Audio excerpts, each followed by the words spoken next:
Bonjour et bienvenue dans mon journal de lecture. Aujourd'hui, je poursuis la lecture de Camus dans son théâtre, après Caligula, une pièce intitulée Le Malentendu. Le Malentendu est évidemment un ressort théâtral tout à fait classique, généralement plutôt comique, le quiproquo. Or, chez Camus, rien n'est comique, du moins dans cette pièce-là. C'est donc une pièce en 3 actes. Quel est donc le malentendu qui accourt dans cette pièce? Le malentendu a été représenté pour la première fois en juin 1944. Juin 1944. C'est au moment de la libération de la France, de la Normandie, à ce moment-là. Théâtre des Mathurins dans une mise en scène de Marcel Héran, et avec la distribution suivante, Martha, Maria Casares, évidemment, quelqu'un qui a compté pour Albert Camus et d'autres comédiens sans doute oubliés aujourd'hui, en tout cas que je ne connais pas. Maria, la mère, Yann, le vieux domestique, voilà la liste des personnages. Martha, Maria, Marthe et Marie. Évidemment, sans doute une référence à l'évangile ici. Mais de quoi s'agit-il? Acte 1er. Midi. La salle commune de l'auberge. Elle est propre et claire. Tout y est net. Scène première. La mère. Il reviendra. Martha, il te l'a dit? Oui, quand tu es sorti. Il reviendra seul? Je ne sais pas. Est-il riche? Il ne s'est pas inquiété du prix. S'il est riche, tant mieux. Mais il faut aussi qu'il soit seul. Seul et riche. Oui. Et alors, nous devrons recommencer. Nous recommencerons en effet. Mais nous serons payés de notre peine. Mère, vous êtes singulière, je vous reconnais mal depuis quelque temps. Je suis fatigué, ma fille. Rien de plus, je voudrais me reposer. De quoi parle cette mère et cette fille, Martha, et donc sa mère, dans cette auberge? Il y a un homme riche qui vient loger dans cette auberge. Or, cet homme riche, eh bien les 2 femmes ont décidé de le tuer. Ce n'est pas le premier, semble-t-il, qu'elle tue.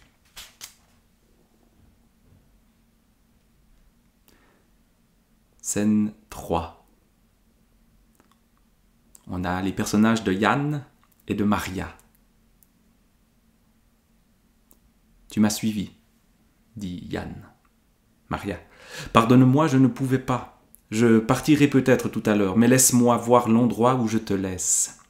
Yann. On peut venir, et ce que je veux faire ne sera plus possible. Maria. Donnons-nous au moins cette chance que quelqu'un vienne et que je te fasse reconnaître malgré toi. Maria, c'est ici? Oui, c'est ici. J'ai pris cette porte il y a 20 ans. Ma sœur était une petite fille. Elle jouait dans ce coin. Ma mère n'est pas venue m'embrasser. Je croyais alors que ça m'était égal. Ce voyageur, c'est le fils, revenu après 20 ans. Et Maria, l'épouse du fils, le laisse venir seul. Il veut voir comment il est accueilli et surtout, il ne va pas révéler qui il est. Et la mère ne le regardera pas vraiment. Et donc, le malentendu est ici. Il y a un fils qui revient Ce fils est considéré comme un étranger, comme un voyageur qu'on tue pour son argent. Et évidemment, cela amène un ressort absolument tragique à cette histoire-là. Alors ensuite, on a toute une partie où la mère et la fille accueillent le frère ou le fils sans savoir qui il est, même s'il y a des ambiguïtés. Tout d'un coup, la mère l'appelle mon fils. Ou alors, elles sentent confusément que ce voyageur-là n'est pas tout à fait comme les autres et lui-même pose des questions qu'il ne devrait pas poser ou qu'un voyageur indifférent aux gens chez qui il loge, juste dans une auberge, ne poserait pas. Et donc, une sorte de malaise s'insinue petit à petit, une hésitation peut-être. La fille, donc, Martha, est extrêmement gênée qu'on lui pose des questions personnelles. Elle ne veut pas se livrer. La mère est beaucoup plus fragile à ce niveau-là, et pourtant, la mécanique est enclenchée. Et ce qui est intéressant dans cette pièce-là, dans Le malentendu, c'est cette mécanique tragique et absurde qui, même si à tout moment on pourrait dire ce qu'il en est vraiment, eh bien cette mécanique se continue. Et même si le fils avait révélé qui il était, peut-être aurait-elle même également continué. Malgré les remords, pas vraiment les remords, mais les hésitations, surtout de la mère, jamais de la fille. La mère. Pourquoi lui avoir parlé de mes mains ? Elle a parlé de ses mains à ce voyageur, mais pourquoi parler de ses propres mains à quelqu'un qui n'est pas familier ? Si pourtant il les avait regardées, peut-être aurait-il compris ce que disait Martha. Il aurait compris, il serait parti. Il y a cet espoir qu'il s'en aille avant qu'elles aient pu le tuer. Mais il ne comprend pas. Mais il veut mourir. Et moi, je voudrais seulement qu'il s'en aille pour que je puisse encore ce soir me coucher et dormir. Trop vieille. Je suis trop vieille pour refermer à nouveau mes mains autour de ses chevilles et contenir le balancement de son corps tout le long du chemin qui mène à la rivière. Je suis trop vieille pour ce dernier effort qui le jettera dans l'eau et qui me laissera les bras ballants, la respiration coupée et les muscles noués, sans force pour essuyer sur ma figure l'eau qui aura rejailli sous le poids du dormeur. Je suis trop vieille. Allons, allons. La victime est parfaite. Je dois lui donner le sommeil que je souhaitais pour ma propre nuit. Et c'est... Puis entre la fille. À quoi rêvez-vous encore ? Vous savez pourtant que nous avons beaucoup à faire.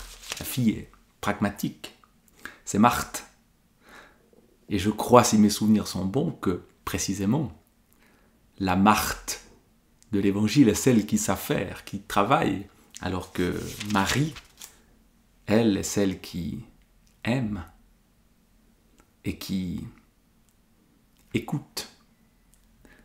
Donc on retrouve ces personnages, j'allais dire mythiques, mythologiques presque, dans cette histoire-là.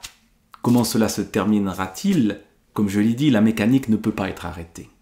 Donc il n'y a pas vraiment de suspense dans cette pièce.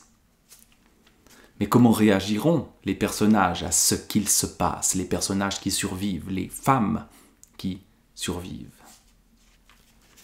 Eh bien, ça je ne vais pas en parler. Il y a parmi les personnages un vieux domestique. Et c'est lui qui a le dernier mot. Dans la scène 4 du 3e acte, très courte. Le vieux, c'est donc lui, d'une voix nette et ferme. Vous m'avez appelé Maria. se tournant vers lui. Oh, je ne sais pas. Mais aidez-moi, car j'ai besoin qu'on m'aide. Ayez pitié et consentez à m'aider. Le vieux, de la même voix. Non. Et c'est ainsi que ça se termine. Le malentendu.